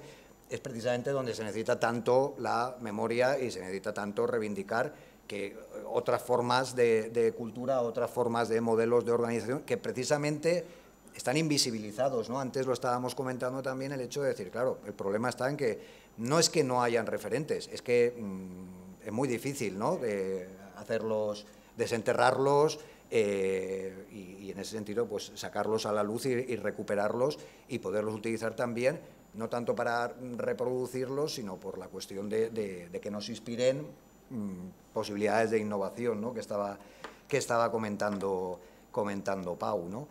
Y en ese sentido, pues yo me quedaría también con esa frase de Ailton Krenak, ¿no?, que dice que lo que se trata aquí es de empujar cada día el cielo sobre nuestras cabezas, ¿no? Estamos en un escenario que hay, por ejemplo, otra de las charlas que hizo en el Observatorio Jorge Richman, hablaba precisamente de la metanoia, ¿no?, de la necesidad de una revolución de los individuos, pero también hoy en día una revolución solamente social no es viable sin ese sentido de una revolución de las personas, de los individuos, en este contexto de individualización extrema, ¿no?, que estábamos comentando. Y en cierta medida los imaginarios se tienen que nutrir de la perspectiva de género, de la cuestión de los comunes, porque en realidad lo que tenemos es una tragedia de los comunes brutales, ¿no?, en términos de los comunes medioambientales, de los digitales que estabais comentando, es decir, de esa mercantilización de toda la realidad, y precisamente en esa línea de lo que se estaba planteando, de construir disidencias, disrupciones y de plantear posibilidades desde el punto de vista del relato, ¿no?, porque en realidad es un relato agotado, pero como decíamos, morirán con las botas puestas, ¿no? Lo vemos. Yo últimamente me horrorizo viendo la programación en televisión, es que no hay, o sea, empieza a hacer zapping y todo es, o películas de vaqueros, el relato del Far West, ¿no? Hay un libro que os recomiendo, El fin de la cultura de la victoria, una maravilla. O películas de violencia, Yo soy la ley, ¿no?, en plan Chuck Norris, quiero decir, estamos en un imaginario invadido por la violencia, la dominación, el sometimiento, donde la fragilidad de las personas, los cuidados, somos seres frágiles, y más conforme vamos llegando a ciertas edades y nos empiezan a hacer dolor los huesos, nos vamos dando cuenta, ¿no? Somos seres dependientes, también ese rollo del individualismo, ¿no?, y somos una especie ecodependiente. Estamos en la sexta extinción, la está generando la humanidad, y pensamos que nos vamos a salir de rositas, ¿no? Esas fantasías escapistas, esas fantasías aislacionistas y ese malestar también mental que estábamos comentando, y con esto lo dejo, a mí me da un poquito de miedito, o es una cosa que veo que en los estudiantes universitarios hay una dinámica de los monitos de no veo, no hablo, no oigo, o sea, hay una desconexión con respecto de la realidad brutal. No, estoy dando clases en relaciones laborales, análisis económico de políticas sociolaborales, que les va en juego las pensiones, el estado del bienestar, la sanidad, la educación. Les digo que es importante informarse para aprovechar los contenidos del curso. No ven la televisión, no escuchan la radio, no, quiero decir, que en ese sentido vamos más allá del individualismo extremo y en el sentido de que ya estamos en una fase de individuos aislados, o sea, aislados, pero yo creo que un poco también por protegerse de un entorno que cada vez va a ser más agresivo y más triste, ¿no?, en ese sentido. Mientras hablabas de esta cosa de la cultura, me venía este chiste clásico de un borracho que pierde las llaves en un parque de noche, ¿no?, y se pone bajo una farola a buscarlas, y viene una otra persona y dice, ¿qué haces? Busco las llaves. Dice, ¿las perdéis aquí? Dice, no, las perdí ahí, pero como está oscuro no las voy a encontrar. Por lo menos aquí hay luz. A veces buscamos cultura donde pensamos que donde hay luz, y seguramente está pasando en el parque, en la parte salvaje. Y creo que a veces hay que salir de la luz y encontrar cosas que no esperábamos. Que no nos falte el humor.